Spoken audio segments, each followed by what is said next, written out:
33 years old. From Hendersonville originally. I grew up in a single mother home. My mom and my dad were divorced when I was 3. So I pretty much had the run of the place, so to speak. I guess really that's probably where all my problems with the law began. Is that I had so much as a young man, without anybody to teach me any kind of responsibility or whatever. I kind of went haywire with all the stuff that I had. Jericho facilitated the change. I knew, that of my own power that there was nothing that I could do to be able to change my life, and that I was going to have to let God change it for me.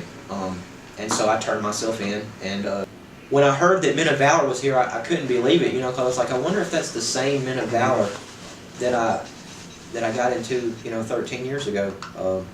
And it turns out that it was. And when I found out that it was, I took that as a sign that God was telling me, hey, coincidences just don't happen. What are the chances that this would be the last county out of all those counties that I would wind up in, And I had promised God, when I was in that particular situation, I had cried out to Him. I said, God, if you can get me out of this situation that I'm in and back to my family, I promise that I'll live my life for you. And I thought that this was just like God speaking, saying, hey, remember that promise that you made? And so, I came to Jericho with the full expectation of, God speaking to me about, who I am. All those years that I ran away from God and really from myself and knowing who I really was, I came fully expecting that God would begin the process of showing me who I am. Mm-hmm.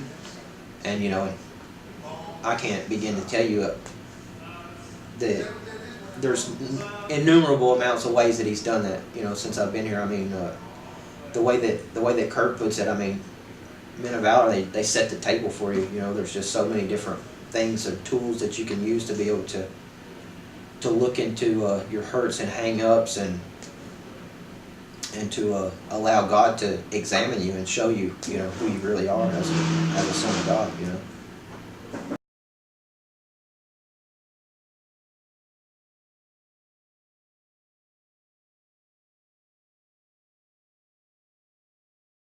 I grew up in a single-parent home.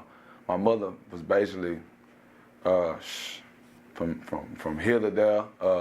I never really could remember my father being in the household. Very violent home, a lot of beatings, man. Horrible beatings, man. A lot of nights, me and my sister stayed in the house alone. My mother didn't even know how to count. Never had a GED. She's very horrible in spelling. So I basically brought myself up. I really didn't know what love was. I really taught my own self what love was. So just wanting to see who this Jesus was, who is this God, man. Nobody never taught me how to read the Bible. But it was always something inside of me who wanted to see.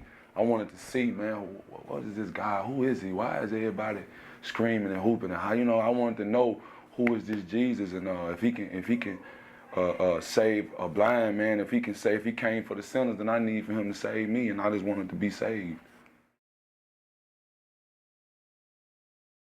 Well, I ain't the same. I wouldn't sit here and tell you that I'm the same, because I'd be lying. I figured out all the soft spots in me. I really thought I was a hard person, man, but I ain't hard at all. I'm just a big old teddy bear, and I'm just waiting to be loved on. And I pray to God that He restore everything that the enemy has thought that He took away from me. Being a family man, leaving those, letting the past be the past, man, and recognizing, man, that some of the greatest people came out of these situations, and not buying into the lies of society, because they're going to tell you that you will never be nothing. They're going to tell you that you're going to be a failure.